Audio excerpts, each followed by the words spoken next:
de aparecer la palabra mágica allá arriba, que yo la veo, que es que estamos en directo, estamos live. ¿Qué tal estáis? Bienvenidos. Hemos armado hoy una divertida. Hemos armado una divertida porque hacía tiempo que no juntábamos a un par de buenos amigos de la tribu esta de los coches, que son Oriol Servià, que está en Los Ángeles. Hola, Oriol, ¿qué tal estás? Buenos días para tardes. ti. ¿Todo bien por Los Ángeles? ¿Estáis también confinaditos y guardados? Bastante confinados. No tan serio como vosotros, pero bastante. Bastante, bastante. ¿Ya llevas cuántos días? ¿Cuántas semanas? Un montón también. Llevamos 3 semanas casi ya. Fíjate, pues ahí estamos. Otro de los ídolos, Pedro Martínez de la Rosa, que lo tengo en casa. Yo creo que se ha puesto en la cocina para hacerse el guay de que él cocina en casa y tal. Dudo que eso sea verdad. ¿Cómo estás, Pedro?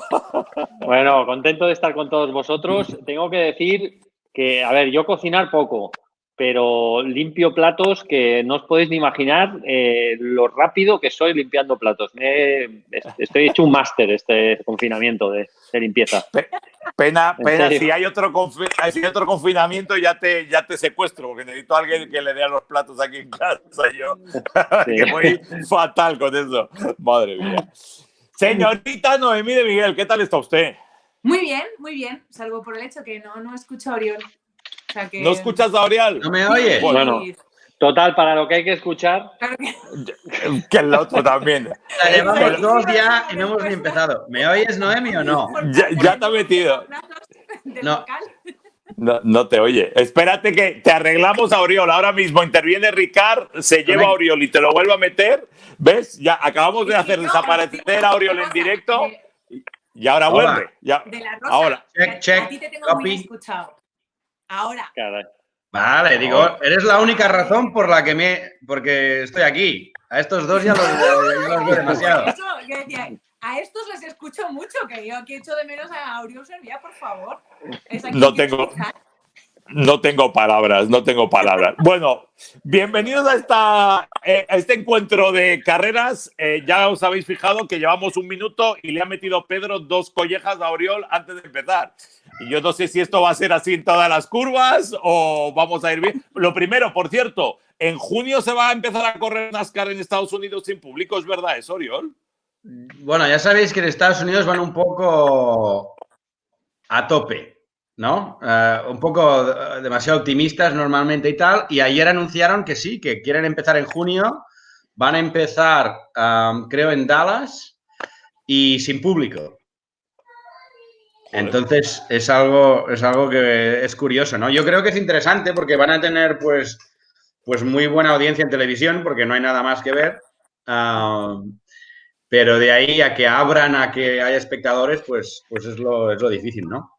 ¿Y 500 millas se mantiene finales de agosto?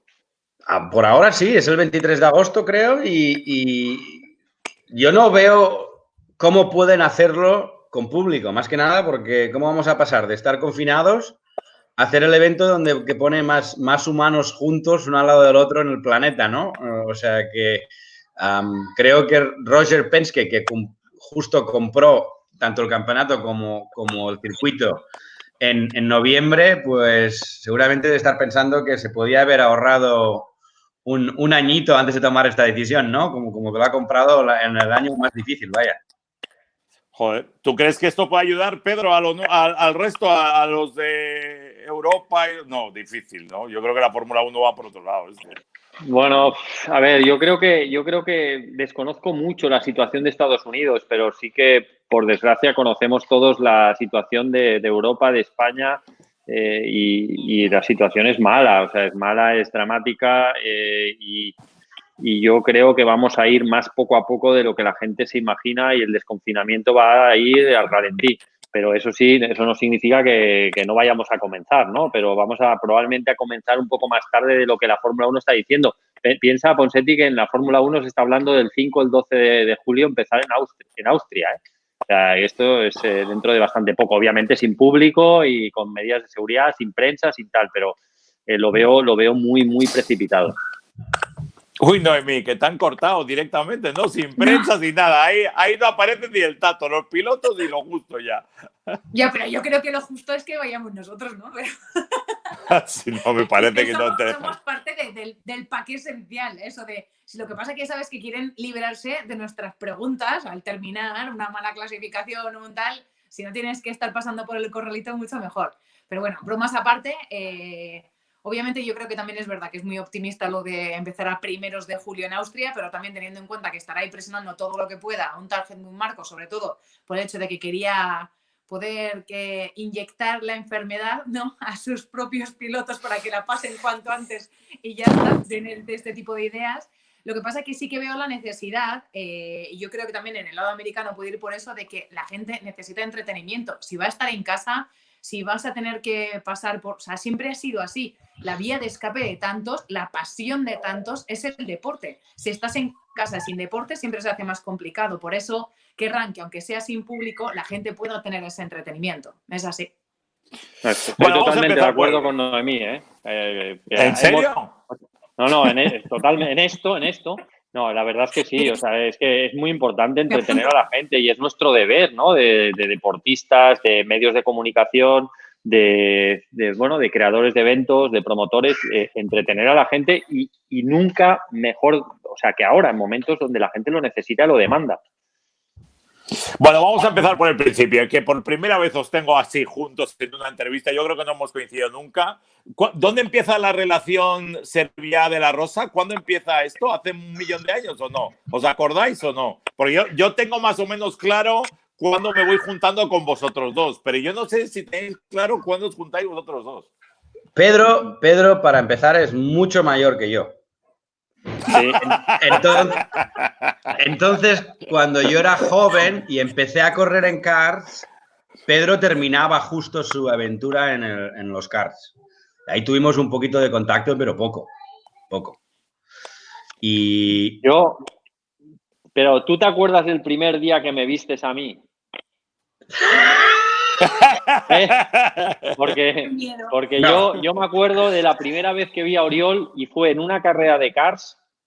Creo que ahora el circuito no me acuerdo muy bien, pero me fijé, o sea, me dijeron, ese es el Serviá Junior. Y lo primero que vi es un chavalín correr en karts, que por cierto corría muy bien, pero con un casco terriblemente feo, como de Spiderman, pero en blanco y negro. Algo así, muy feo. Y me acuerdo que dije, este es Oriol. Y pasaron años hasta que nos conocimos personalmente, pero lo tenía visto de las carreras. Y él era un enano, o sea... Suerte que cambié. Bueno, sigue siendo un enano, ¿no? Pero ahora... ¡Qué cabrón! ¿Y era cierto lo de ese casco? ¿Tú te acuerdas de ese casco, Oriol, o no? Era un casco que hice un mix medio copiado de Gabriele Tarquini, que era un piloto en Fórmula 1 en esa época, y me gustaba el tema araña, sí, era como de Spider-Man. Y llevé ese casco pues unos cuantos años. Y entonces, tú seguías en los karts y ¿tú a dónde te vas? ¿Tú sales de los karts y para dónde volaste, Pedro?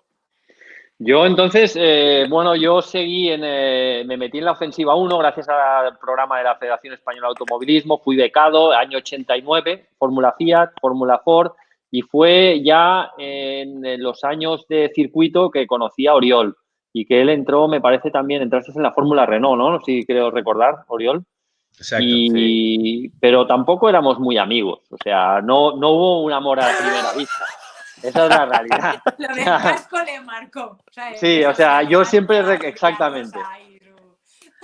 Yo siempre lo vi como un frustrado de Spider-Man.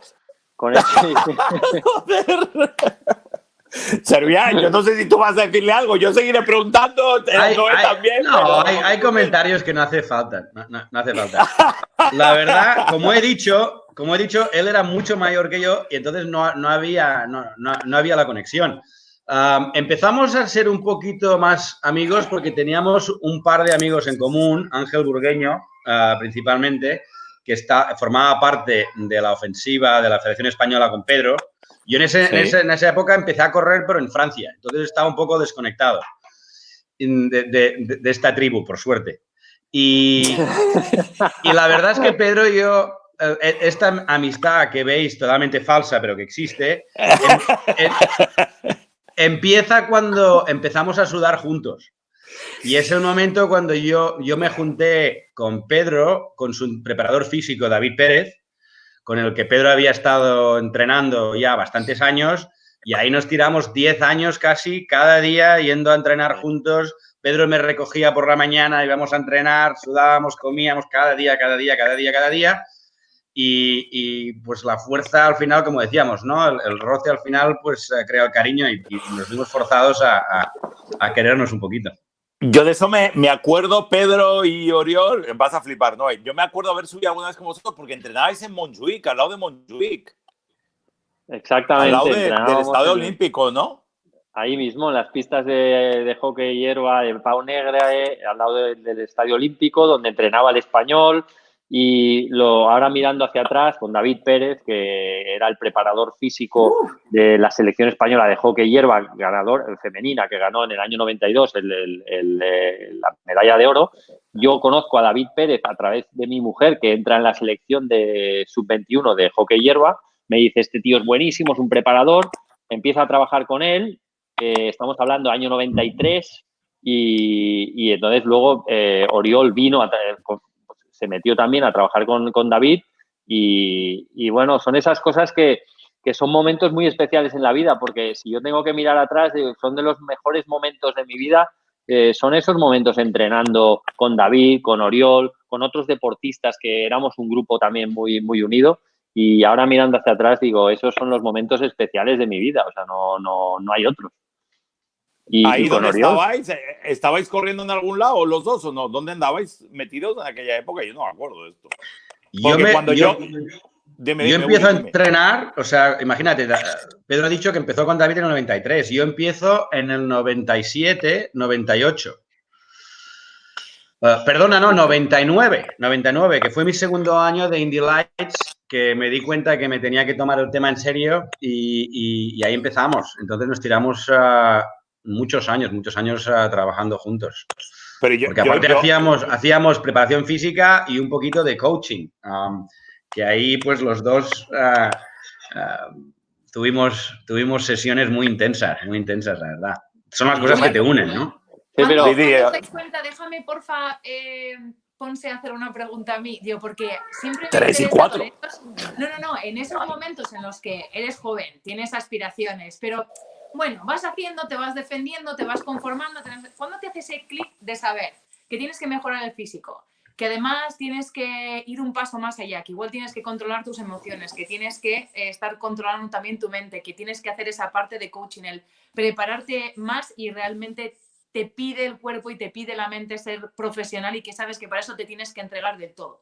¿Cuándo te das cuenta? Porque yo creo que todo empieza como un poco entretenimiento, por mucha aspiración o sueño que tengas, y es el pasar de, vale, el aficionado tal, a la dedicación plena, a soy profesional y lo voy a dar todo en esto. ¿Cuándo os pasó? Bueno, a ver, yo empiezo a entrenar ya de una manera bastante profesional en el año 93 con David, pero yo entrenaba sin creérmelo, es decir, yo sabía que tenía que estar en forma, era una obligación, pero físicamente iba sobrado para la categoría que hacía en esa época, que era la Fórmula 3, ¿no? Para un Fórmula 3, realmente con 20 años no necesitas mucha preparación física.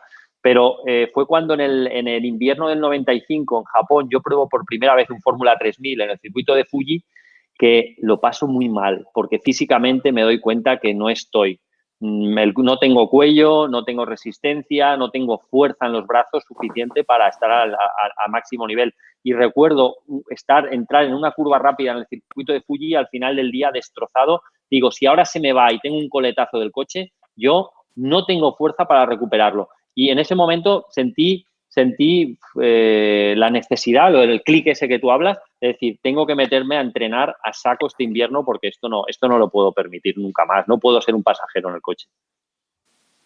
Y tú, Uri, por lo que cuentas, parecido, porque estabas en la Indy Light. Es cuando llego a Indy Lights, que es un coche también pesado y tal, que me di cuenta que yo era el límite a veces, no era el coche, ¿no? Cuando te das cuenta de que no puedo...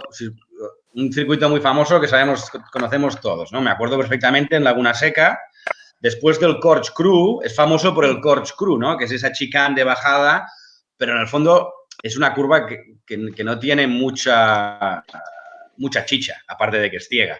La curva difícil es la de después, que es una curva muy rápida con peralte, que el coche gana mucho grip y se pone muy pesado. Y era exactamente lo mismo que Pedro. Pensé, si se me va es que no puedo recuperarlo. Y ahí es cuando empecé a darme cuenta que necesitaba estar mejor físicamente, pero para mí lo importante fue darme cuenta que en las carreras llegas a un nivel que tienes que dar lo mejor de ti sí o sí. Y como en todo, pues hay días que estás más fino que otros y cuando estás en categorías más pequeñas y estás creciendo, como que no te das cuenta que podías haberlo hecho mejor con los mismos medios que tenías, ¿no? Y trabajando con David y tal, pues es cuando intentas mejorar tus posibilidades de dar lo mejor de ti cada domingo, ¿no? Y cuando te lo tomas en serio y ves que para mí fue llegar a Indy Lights y darme cuenta que, coño, si lo hago bien, puedo llegar a indicar y ser un profesional. Hasta este momento lo hacía como para hobby, ¿no? Estaba estudiando ingeniería, pensaba que correría, pero como hobby y cuando me doy cuenta que si lo hago bien puedo ganarme la vida haciendo esto es cuando digo, oye, tengo que sacar todo el provecho, ¿no? Yo creo que Dale, David Pedro, dale. nos ha ayudado mucho a planificar todo nuestro entrenamiento y nuestra vida personal, que con 20 años es más complicado, para que el domingo a las 2 de la tarde, el día de la carrera, estuviésemos en plenitud mental y física, es decir, para rendir a esa hora, ¿no? No a las 4 de la tarde, a las 4 de la tarde no vale, has de estar a las 2. Y yo creo que eso nos ayudó mucho, mucho, David. Y de hecho es muy interesante mirar para atrás porque realmente nos planificamos decir, oye, ¿yo qué quiero ser, no? En Fórmula 1, pues cuando yo era un piloto de Fórmula 3, decía, yo quiero ser piloto de Fórmula 1, me quiero ganar la vida en Fórmula 1, ojalá sea campeón del mundo, pero eso será más difícil. Y me acuerdo que David dijo, venga, pues tienes que ser un tío estilo Olivier Panis, que esté muchos años en Fórmula 1, se gane la vida y consigas, si Dios quiere, ganar un gran premio. Y salvando las distancias, creo que al final eso que escribimos en una hoja de papel un día en el despacho de David Pérez, pues 30 años más tarde, no, tantos no, 20 y pico, pues creo que lo he cumplido en cierta forma, ¿no? O sea que me siento orgulloso de haberlo podido planificar con él. Pero no es muy divertido porque estos dos tíos aquí que te hablan de que iban, no sé qué, esto era una secta, colega. Yo que he estado con este en Japón y con el otro en Estados Unidos, el otro les mandaba una serie de cosas a hacer y que las cumplían sí o sí. O sea, era una cosa de locos. Pero esto es de locos porque a Ponce esto funcionaba y veían que tenía resultados. Claro. Si no, dile a dos pipiolos de 20 y pico, bueno, a Pedro Mayor, pero... ¿Cómo? Oye, ¿no? ¿Tú también? Diles que tienen que ver resultados. Si ves resultados, funciona. O sea, que David es una gran clave en la carrera de ambos también, porque es como a todos les pasa. Muchos pueden tener el potencial. Físicamente eres joven y vas sobrado, pero realmente lo que cuesta es lo de centrarte, saber que tienes un objetivo y que todos los días cuando te levantas vas a tener que pelear por él. Todos los días. No vale, hoy no me apetece, bueno, tal, es que es fin de semana. Si no pasa nada en esta carrera, si no doy todo. O sea, que son cracks, o sea, puede ser todo lo sectario que quieras, pero ahí están los dos, con un par, con una buena carrera profesional ambos. Aprendimos mucho, sufrimos, la verdad, porque ahora solo contamos lo bonito, pero yo creo que aprendimos al valor que es donde iba Pedro, ¿no? Al valor que tiene escribir, que parece mentira, ¿no? Estamos hablando de condición física, performance y el trabajo, al menos lo que yo más he aprendido con David, es lo importante que es escribir los objetivos, qué vas a hacer para conseguir los objetivos, todo el trabajo que hay debajo, ¿no? Que eso es un poco como ponerse unas metas a uno mismo y o las cumples tú o no las cumple nadie más, ¿no?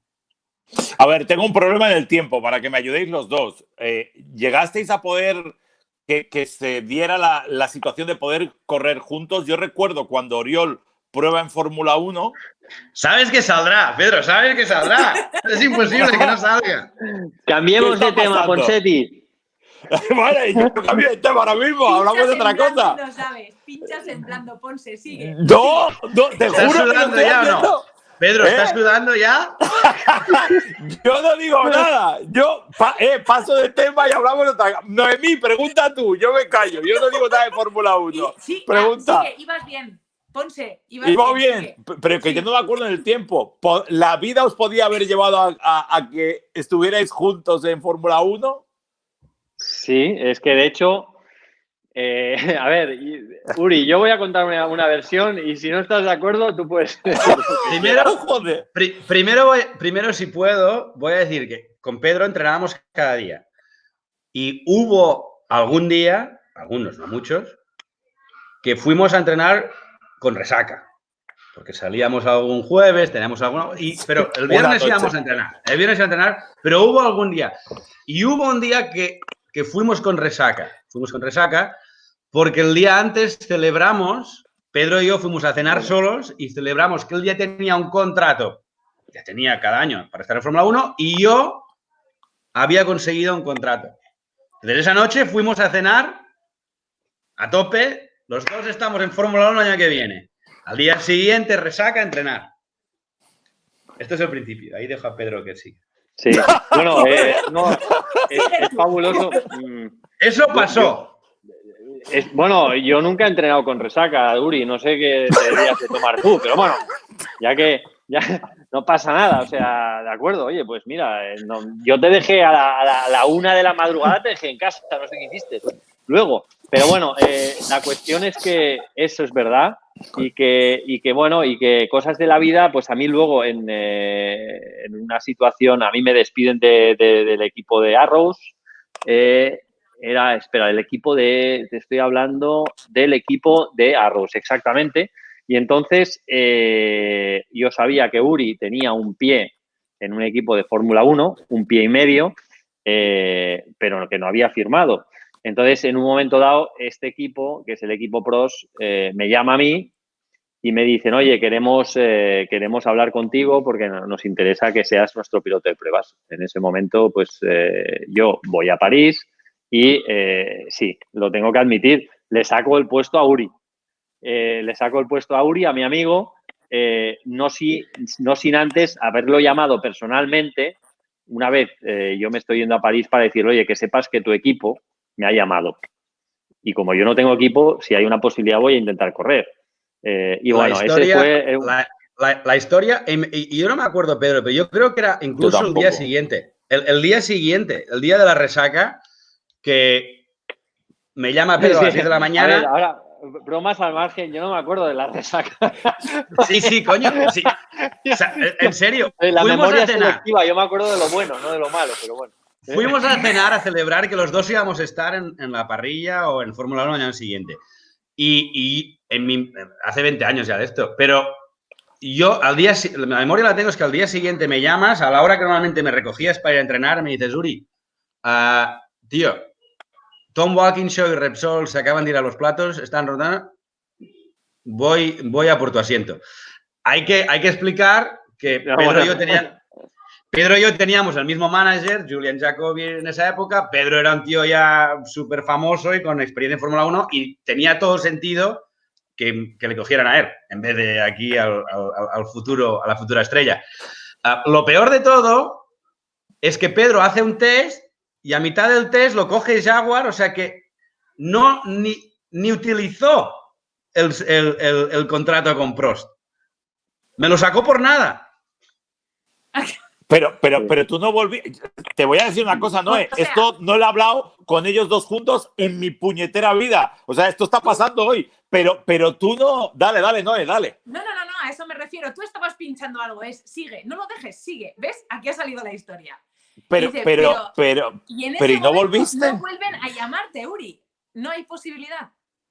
A ver, yo entiendo. Mira, el mismo representante, ¿sabes? Que diga, jolín, tienes que. Yo había estado en París, la semana antes. No había firmado con papel, pero tenía handshake agreement, ¿no? Me dio la mano con Prost. En Francia. Un handshake que es como. La mano con Prost y con Joan Vilà del Prat, que era el team manager de Prost en la época. La situación en Prost era complicada. No tenían dinero, tenían la esperanza que Telefónica o otro patrocinador español entrara y tenía todo el sentido que fuera Pedro.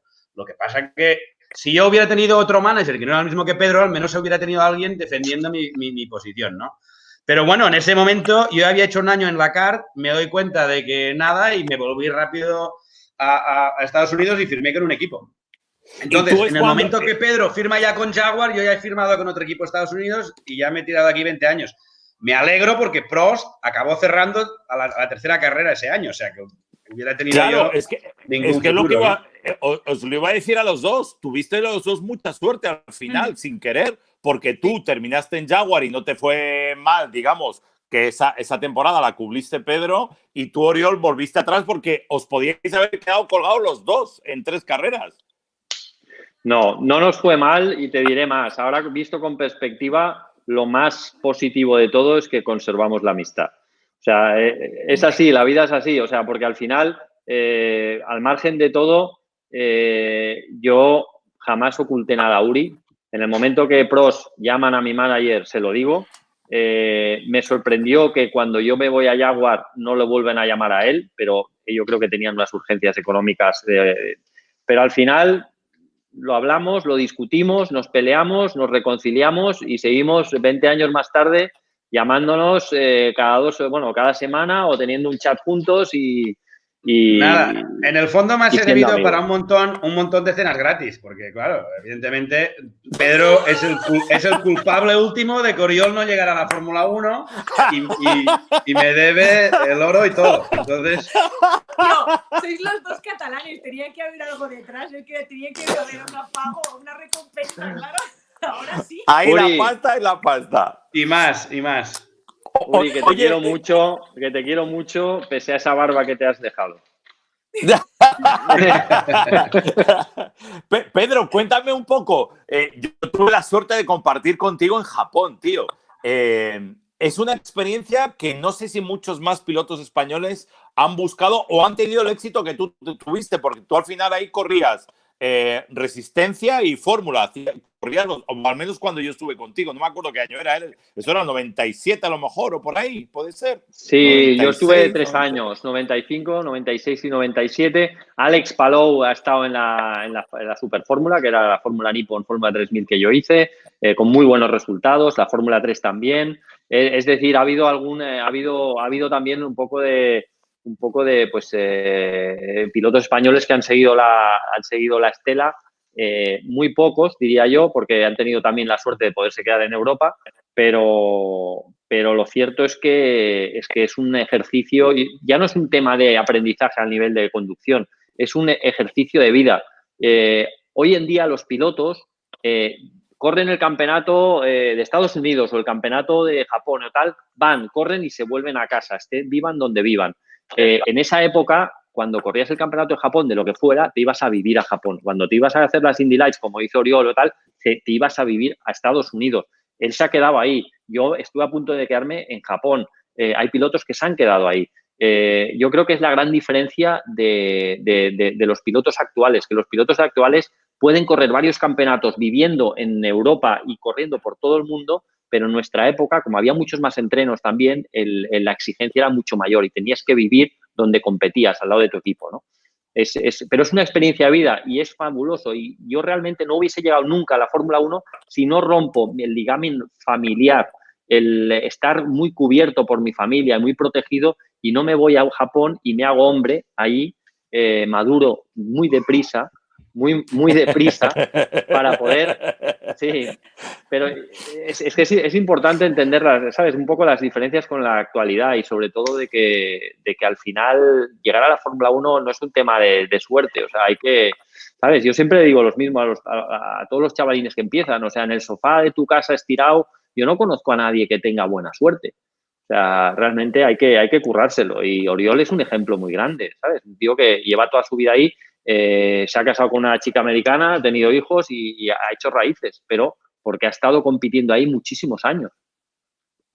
Pedro, tengo curiosidad porque ahora todos parece que somos expertos en gastronomía japonesa, conocemos absolutamente todo, pero en esa época era mucho más desconocido. Y el otro día hablando precisamente con Tatiana Calderón de lo que significa la Superfórmula, ahora que he ido a probar y que va a participar, igual que Alex Palou en la Superfórmula, decía, es todo completamente diferente. Desde los neumáticos Yokohama, que no hay manera de calentarlos, a lo que es la competición en sí, al manejarte en inglés, y ahora que me imagino el inglés que tengan los japoneses sea muy superior al que tú te encontraste. O sea, que desde la comunicación a todo, al vivir allí, sea totalmente diferente y un gran shock tanto cultural como de la propia competición hasta que te haces, ¿no? ¿Qué te encontraste? ¿Qué te llamó más la atención? Bueno, tantas cosas. A ver, principalmente la comida japonesa, ahora me gusta, pero cuando yo tengo 20 años y me voy ahí, o sea, no la quería ni ver. Siempre intentábamos ir a cadenas americanas. Pero yo creo que lo que marca mucho de Japón es dónde vives. Es decir, si tienes la suerte de poder vivir en Tokio, Tokio no tiene nada que ver con vivir en Fuji, en Gotemba, por ejemplo, que era donde yo vivía, en un pueblecito donde estaba mi equipo. Gotemba, que Ponseti además lo conoce bien. Sí. Entonces, depende un poco de las posibilidades económicas que tengas. Yo viví en un pueblecito, viví en un pequeño antro, realmente muy pequeño, y tuve que adaptarme a vivir como un japonés, ¿no? En espacios muy reducidos, en un tatami, no tenía presupuesto para comprarme una cama. Yo viví en un futón durante 3 años y también es verdad que cada año decía, bueno, el año que viene me voy a ir a Europa, el año que viene me voy a ir a Europa, y pasaron 3 años. Pero bueno, al final eso es parte del juego, quiero decir. Ahora voy a ir, quizás me he aburguesado un poco y diría qué cutre era, pero en ese momento realmente era lo máximo poder estar en Japón con el equipo Toms Toyota y rodeado de pilotos de todas las nacionalidades, ¿no? Pues lo de menos era donde vivía. Bueno, fíjate, os voy a contar una anécdota y si quieres vamos con Oriol. Fíjate cómo era la historia, ¿no?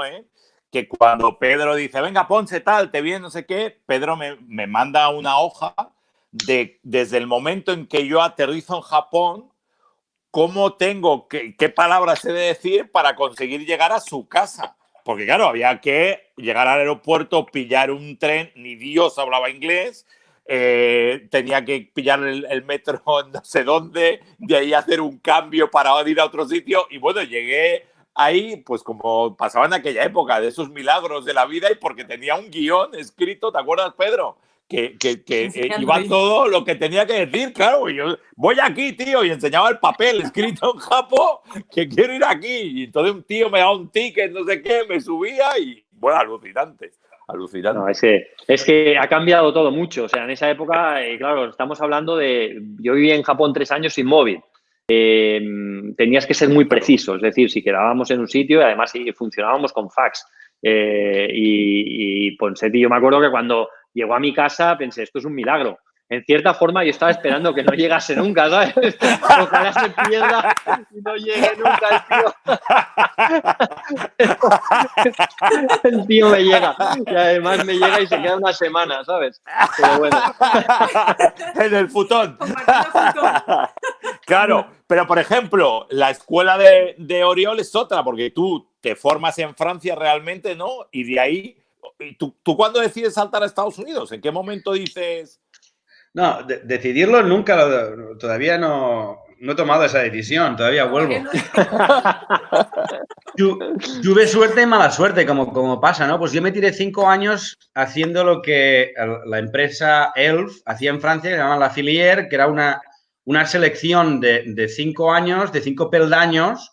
Empezabas con la campus, eras 20 tíos y al cabo de 5 años llegaba uno a la Fórmula 3 y ahí te ponían en su equipo de Fórmula 3000 y Fórmula 1. Entonces, yo soy el último de la pirámide, me toca ir a su equipo de Fórmula 3000 y es el año que él se retira de la competición. Me dicen, chavalín, llevas aquí 5 años, pero se acabó. Gracias por venir. Y por suerte, Pedro conoce la marca de monos ignífugos Stand 21. Conocí al dueño porque es francesa y me dice, oye, tengo unos contactos en Indy Lights, si quieres haces un test. En ese momento llamo a Fermín Vélez, que era el único español que corría en Estados Unidos, que nunca había corrido aquí. Yo casi no lo conocía, solo de un par de conversaciones en el reparto de premios que hacían en el RAC, ¿no? Que ahí es donde nos conocíamos un poco todos. Y el tío, Fermín, fue un super crack, me puso en contacto con un equipo tal y de ahí salió todo. Ese equipo me coge y me quedé por 1 año o 2 y aquí llevo 20, ¿no? O sea que fue un poco... pues la vida y sin plan. Y yo siempre pensé que estaba ahí como Pedro, un par de años y me volvía. Pero al final me enganchó. Pero Uri, tú también entonces fuiste un poco pionero, o aunque sea de segundo paso, pero qué bonita también esa historia de que alguien que está allí compitiendo te eche una mano y te ayude, ¿sabes? Que luego siempre muchas veces en la competición o en la élite o tal es como, no, tratar de evitar más competencia o que venga nadie, que este es mi corralito. Eso es bonito. Sin duda, y a mí me ha extrañado que durante 20 años no hayan venido más pilotos españoles a Estados Unidos, ¿no? Porque yo entiendo que el sueño cuando naces en España es la Fórmula 1, sin duda, igual que era el mío. pero como sabemos es muy difícil y tienen que darse tantas circunstancias para que un piloto español se pueda subir, sobre todo en un buen coche, ¿no? Que pensé que en estos 20 años vendrían más, oye, le está funcionando Oriol, ¿por qué no me tiro por ahí? Y sí que han habido un par de intentos, pero muy pocos, y me extraña. Ahora con Alex Palou, pues como decía Pedro, es el único que nos ha seguido un poquito los pasos a los dos. Primero se fue a Japón como Pedro, y gracias a eso, pues le ha salido ahora un buen coche para toda la temporada en la Indy, ¿no? Y yo creo, pues, lo que decíamos, gracias a eso va a tener una carrera larga, deportiva, a un nivel que no es la Fórmula 1, pero muy lejos no está, ¿no? Y pues sí, yo espero que esta vez pues abra más el camino para que vengan más. Y yo siempre estoy abierto a Alex me llamó hace 3 años ya que lo tenía en mente de venir aquí, ¿no? O sea que hay que aventurarse, hay que aventurarse. Hay que estar un poco abierto de mente, porque es lo que decía Pedro, no era ni su plan ir a Japón ni el mío venirse aquí, ¿no? O sea que aunque hay que tener un poco las metas de donde quieres llegar, hay que estar dispuesto a ver oportunidades nuevas, ¿no? Pedro, ¿tú cuándo vuelves? O sea, ¿en qué momento dices, este es el último año en Japón y sí que vuelvo? ¿Te pasa algo ahí? No me acuerdo yo tampoco de esto ya. No, a ver, yo tenía muy claro que mi sueño era llegar a la Fórmula 1 algún día Sí. y a ver, y lo digo siendo muy honesto, o sea, realmente lo tenía tan claro que para mí el dinero no era importante. En el sentido de que cuando yo soy campeón en el año 97 de Fórmula Nippon, de Fórmula 3000, me hicieron una oferta económica muy buena para quedarme como campeón, defender el título con el equipo Nova Engineering, que era mi equipo, y bueno, y yo les dije que no. Entonces subieron la oferta y yo les dije, no, si no es un tema económico, es un tema que mi sueño es llegar a la Fórmula 1. Y lo digo porque al final, siempre luego hay muchos pilotos que se han quedado en Japón porque realmente puedes ganarte muy bien la vida, puedes tener un futuro espléndido, pero confinado, digamos, o centrado en el mercado japonés, ¿no? Yo tenía muy claro que en el momento que ganase la categoría reina de Japón, me tenía que ir, porque si te quedas un año más, ya te quedas para siempre, ¿no? Y yo no quería quedarme en Japón.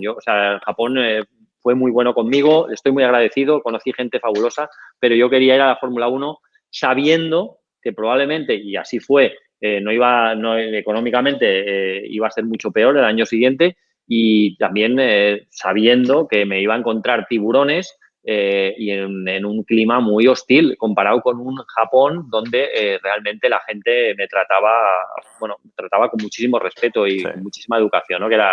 Tuve que cambiar un poco mi approach también, ¿no? De volver a Europa y volver a ser un poco agresivo en el habla, en la actitud, en lo que quieres. Pero bueno, esas son cosas que pasan. Wow. Yo eso no me acordaba. Y lo que por ejemplo, sí que he hablado con los dos por separado siempre, era a Pedro le he preguntado si alguna vez iría a Estados Unidos y a Oriol le he preguntado si convencemos a Pedro para correr en Estados Unidos. Y Pedro, tú nunca... Bueno, quizá tampoco se dio la situación, ¿no, Pedro? No, tampoco se dio, no lo busqué tampoco, porque principalmente a mí no me gustan los ovales. O sea, y lo puedo decir porque es algo que se lo he dicho mucho a Uri. Uri es un especialista de ovales. El tío siempre me ha dicho, no, es que los ovales es lo mejor que he probado en mi vida. Una vez lo pruebas no lo puedes dejar y tal. Pero hay muchas cosas que no me gustan de los ovales. Primero, creo que son muy peligrosos. No he nacido con la pasión de correr un oval. Desde pequeñito nunca he querido correr en un oval. Yo he querido correr en Mónaco, he querido correr en el circuito de Cataluña, en cualquier sitio, pero del calendario Fórmula 1, porque es lo que he mamado. Y luego que hay otra cosa muy importante técnica que lo voy a revelar aquí, y es que mi punto débil como piloto siempre han sido las curvas rápidas de izquierda. Y entonces, en un oval no iba a tener futuro. Pero, coño, en un oval es que la primera, chao y hasta luego. Aunque Uri sabe que acabaría siendo muy competitivo. Oye, ¿por qué de izquierdas? Pues no lo sé, porque está demostrado. Todas las curvas, por ejemplo, en Suzuka 130R siempre era la curva donde me metían, yo podía recuperar en las S y tal, llegaba a 130R y sabía que iba a perder media décima, una décima con otros, ¿no?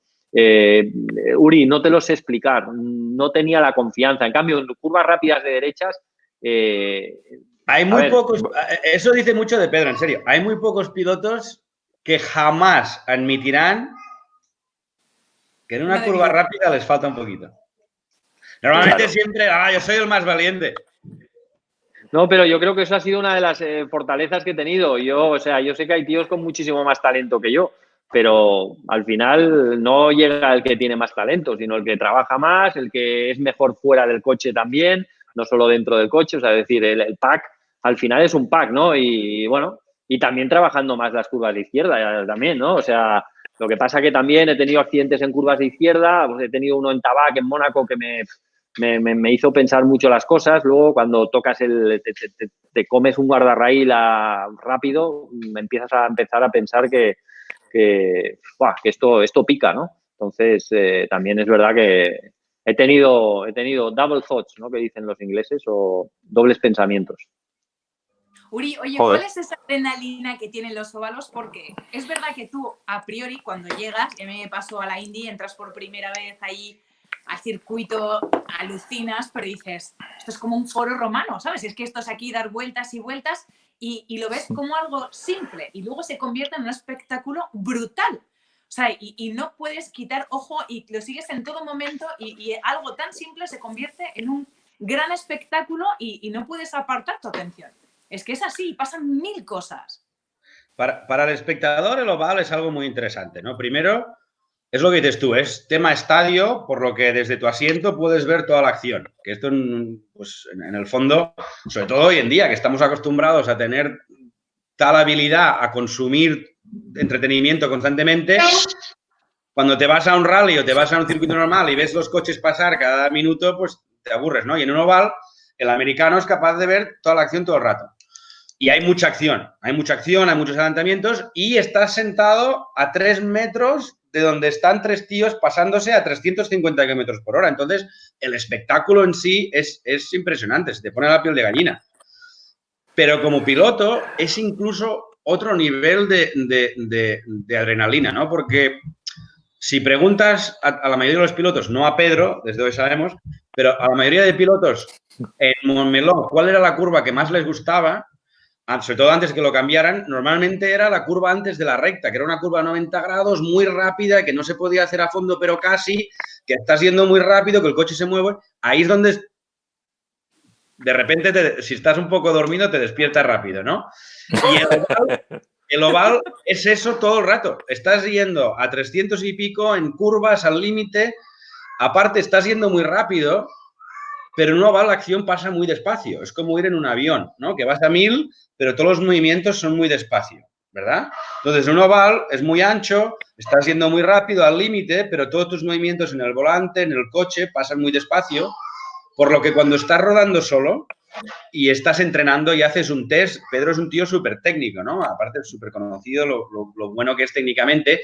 Yo siempre dije que por eso le hubiera gustado mucho más el oval de lo que se piensa. Porque haces un clic en el amortiguador y no es como en un circuito normal que crees que lo noto. Llegas al box y dices al ingeniero, creo que frena mejor. En un oval, como todo es tan despacio, los movimientos del coche los notas mucho y tienes la capacidad de hacer exactamente lo mismo, curva a curva, y notar los cambios, ¿no? Entonces eso te hace como compenetrar muchísimo con el coche, con el ingeniero, y vas probando de mejorar el setup, vas probando de llegar más rápido, cómo se agarra más, cómo se agarra menos. Luego te juntas con 30 otros tíos y cuando se te mueven y estás ahí jugando durante 500 vueltas, 500 millas, adelantarse uno a otro, pues es muy, muy interesante y es muy apasionante, pero es algo que hasta que lo haces no te das cuenta. Yo siempre he entendido que para Pedro, el tío, estos tíos están locos, me estás yendo a 400 km por hora con la valla, tal, no me interesa. Y desde el punto de vista racional, tiene toda la razón. Pero cuando lo pruebas, es cuando ves el otro lado, ¿no? La parte técnica, lo interesante que es. Y un poquito, entre Pedro y yo, pues está Fernando, ¿no? Que es un tío que apasionado de la Fórmula 1 como Pedro, pero que probó un poquito el oval y que la ha enganchado. No solamente quiere hacer las 500 millas porque quiere la Gran Corona, sino porque en el fondo también le ha gustado el tema del oval, ¿no? Fíjate, Pedro, ponte que te has desconectado el micro. Haz los deberes y conéctate el micro otra vez. No, ahora, gracias. Sí, no, perdona. Es que he tenido que ir a conectar el ordenador y me estaba quedando sin electricidad, Batería. sin batería, y he tenido que, sin que nadie se diera cuenta, me he movido 1 metro para atrás. Pero bueno.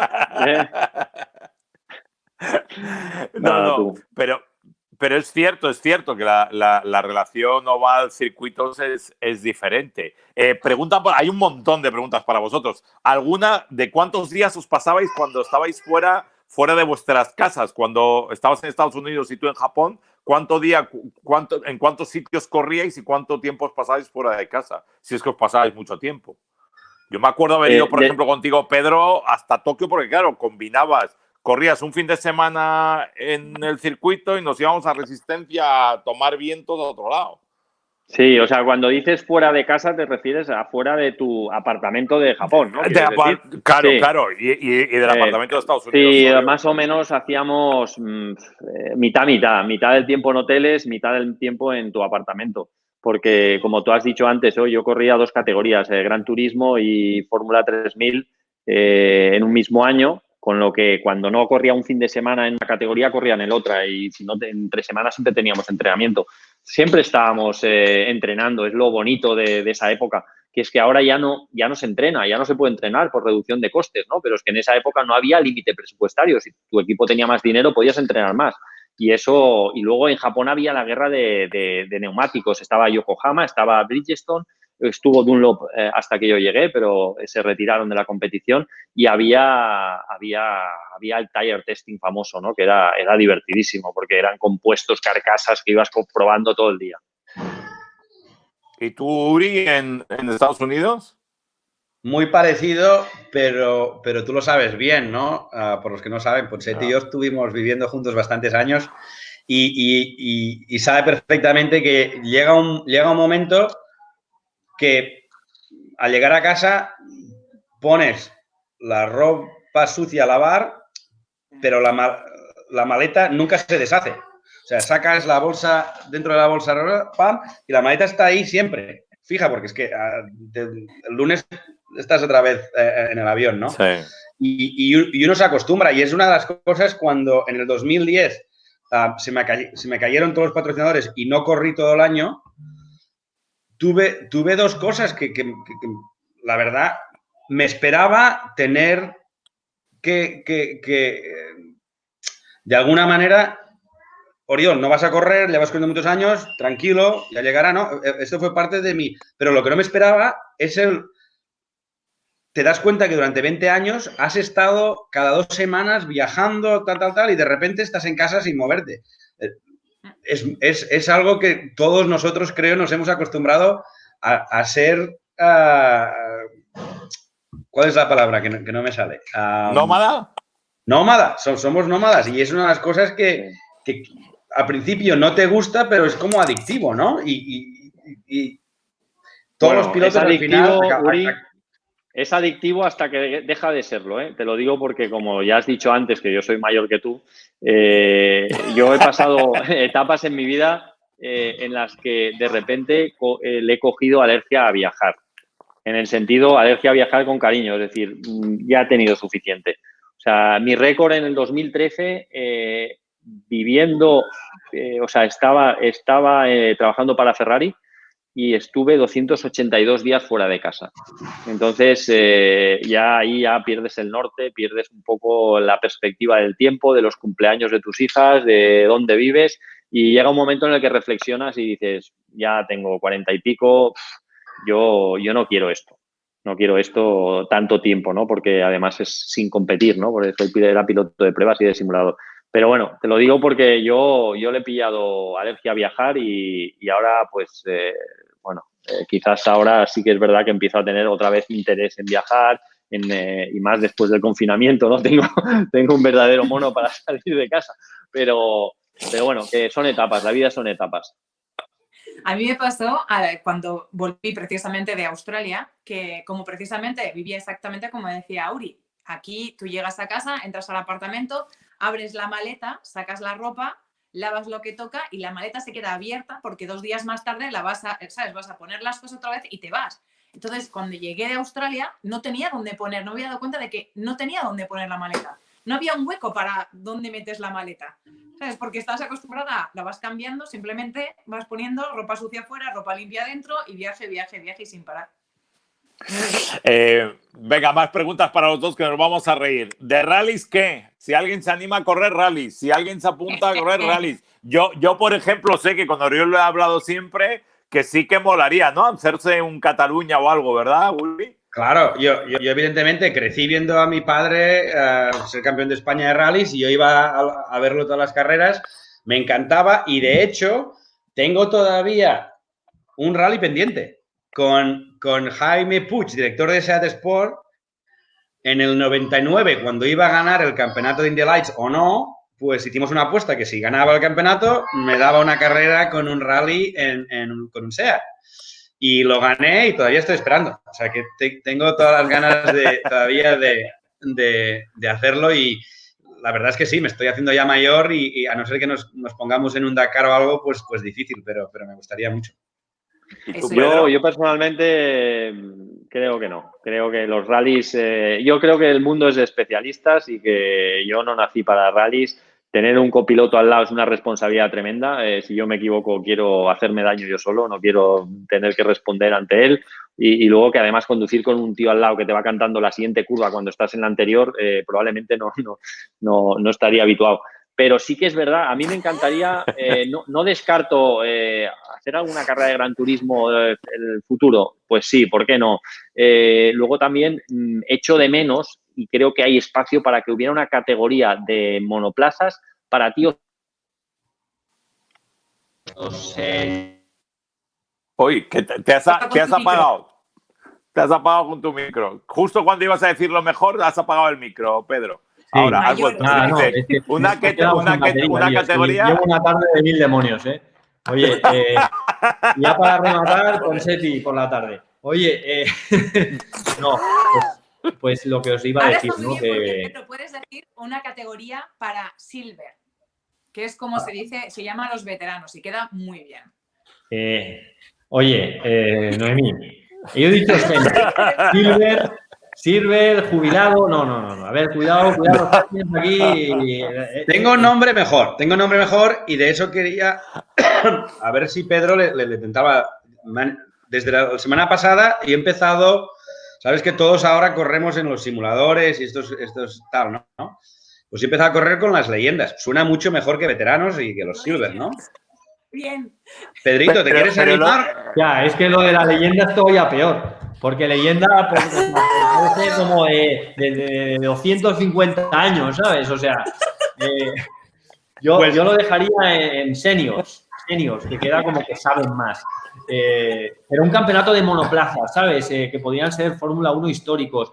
Creo que hay muchos pilotos de mi edad, de mi quinta, desde Mark Webber a David Coulthard, a cantidad, pues que todavía estamos en forma. Yo creo que todavía iríamos muy rápido y que podríamos entretener a la gente, ¿no? Ese es un sueño que tengo que ojalá no se me pase el arroz porque todavía estoy en forma y el día que salga esta categoría o que exista, creo que nos podemos... Y si encima son con V10s o V8s, a lo mejor incluso el espectáculo es mejor que la Fórmula 1 actual. O sea que... Por eso no os quieren, para que no les hagáis competencia, porque obviamente el sonido es incomparable, claro. Dices que... Qué bárbaro. Bueno, chicos, nos quedan 2 minutos. ¿Se os ha quedado algo por contar? ¿Os apetecía decir alguna verdad más de las que no habéis contado o habéis dicho todo lo que queríais decir? Primero, si hay 500 millas... ¿Nos vemos todos en Indianápolis o no? Yo voy, vamos. A mí ya sabes que la cena de los... Mira, Noemí se perdió la cena de los aviones, famosa, pero vamos, ahí me tienes. Uri, ¿vas a correr? ¿Pedrito? ¿Vas a correr? No lo sé todavía, no lo sé. No me digas el equipo, no vaya a ser que te saque el volante.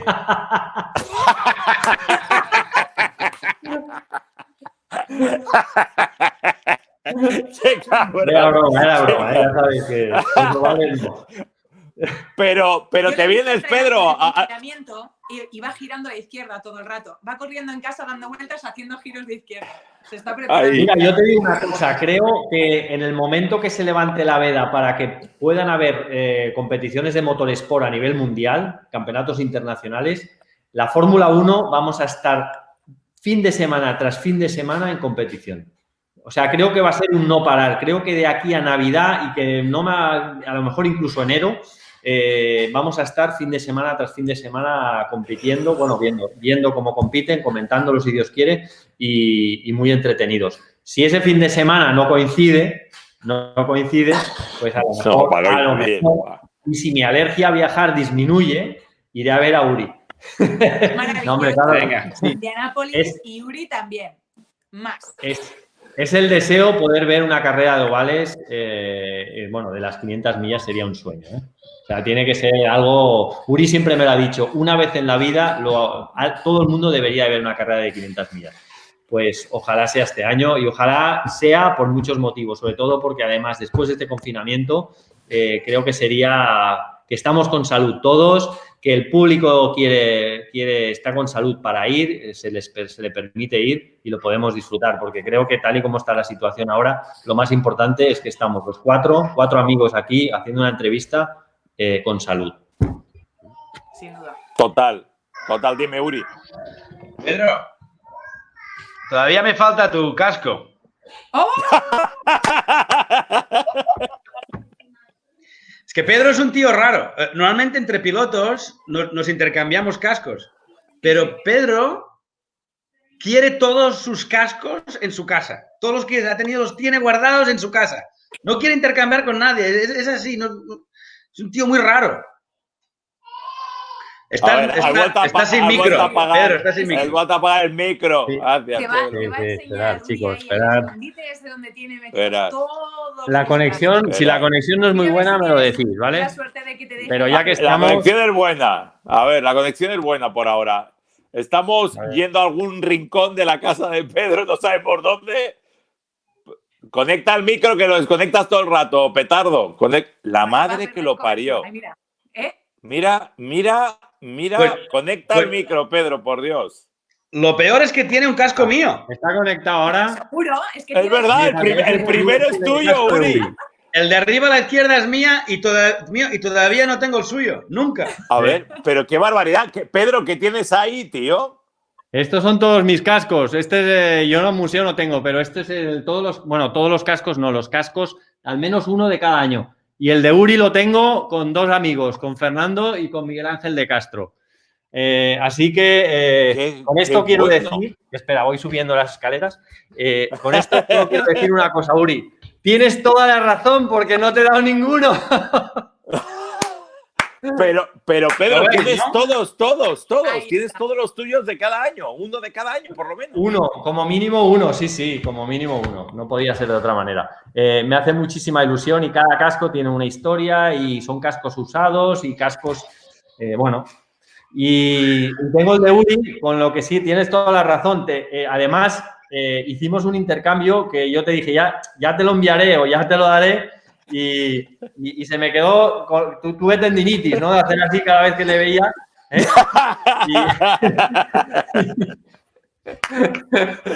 Qué bueno, tío. Echo de menos nuestros piques. Con Pedro, la verdad, teníamos muchísimos picos. En bici, corriendo siempre fue mucho mejor que yo. Tiene un poquito más de pierna que yo. En bici nos picábamos mucho, en car nos picábamos mucho, pero la verdad es que nunca hemos corrido uno contra el otro. No. Nunca. En coche, nunca. Eso hay que Uri. organizarlo. Lo único que me ha ganado Uri a mí, vamos a dejarlo bien claro, fue Bueno. en una subida de mountain bike en la que yo creo que mi bici era peor, pero bueno, es igual, que no había manera, que el tío subía y yo no podía subir, ¿te acuerdas, Uri? Que un día salimos con Cristiano Damata, tú y yo, y me dejasteis atrás, me dejasteis en ridículo. La verdad es que es el único día en la historia, nuestra historia, que me has ganado en algo. Los dos echamos de menos los piques. Chicos, yo os voy a confesar algo. Os he hecho un montón de menos a los dos, porque desafortunadamente a este lo tengo en Los Ángeles a tomar por vientos y a este que está todo el día. Por cierto, ¿sigues con la Fórmula E? Si todo va bien, Pedro, No, ¿o has terminado ya con la Fórmula E? Ya no estoy en el equipo de ese Tichita. Estuve 2 temporadas y fueron realmente muy buenas, pero era mucha exigencia a nivel de todo. O sea, Hasta en eso habéis coincidido, porque Uri también estuvo en Fórmula E al principio, me acuerdo. Coincidimos, pero no. Yo estuve los Sí. 2 primeros años y luego Pedro estuvo los 2 siguientes. O sea, hubiera estado bien, pero no. Uri, no y la última carrera que yo estuve en la carrera de Nueva York, de la de julio del año pasado, estuvimos juntos. O sea, Yo vine de público. estuvimos Vine de juntos. público. Sí. Sí, señor. O sea que es un gran campeonato, la Fórmula E, tengo que decir. Uri también me lo decía, porque Uri fue pionero también, compitió ahí con el equipo, ¿qué fue el equipo? ¿Virgin? Dragon. Dragon, estuviste con Dragon. Dragon y luego de director de equipo, además, Uri. O sea que...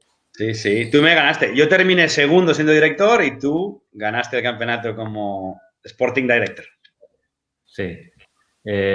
Bueno, Sí, es una bonita otro, manera de acabar la entrevista. Me parece bien.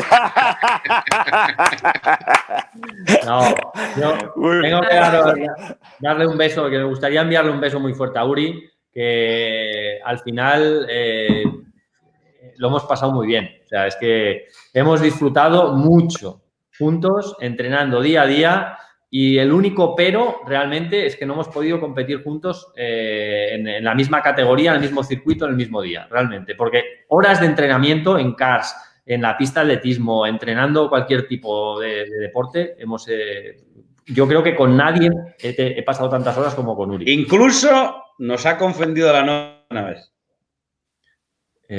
Ahí estoy otra vez que no sé de qué me estás hablando, Uri, pero bueno.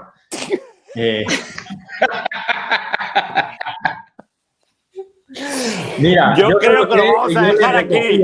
A Uri para entrenar por las mañanas. Y cuando le entrenaba y cuando le recogía por su casa me decía, vamos a desayunar, porque había un bar delante de su casa. Y yo decía, coño, ya está con el desayuno el tío este. O sea, entre las copas por la noche y el desayuno de la mañana, tío, ahí no entrenaba ni clase. O sea... Ya ves, querida Noemí de Miguel, mira con quién te he juntado hoy. Ya te digo, los he hecho un montón de menos y quería juntarte con estos dos locos.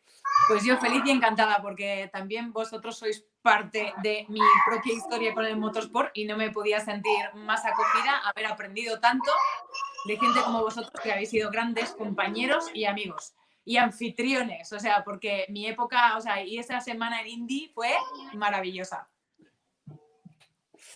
Chicos, pues a ver, lo repetimos. Claro, próxima cita en las 500 millas. Vete buscando vuelos, Pedro, que te saldrán baratos ahora. No sé si nos van a dejar ir, pero tú vete buscando vuelos que nos salen tirados de precio. Hazme caso. Un abrazo enorme. Gracias, un abrazo enorme. Gracias por este buen rato. Cuidaros mucho. Chao, hasta luego, Pedro, Oriol. Gracias, Noemí y Miguel. Hasta aquí esta conexión. Gracias. Chao. Dios Ponce.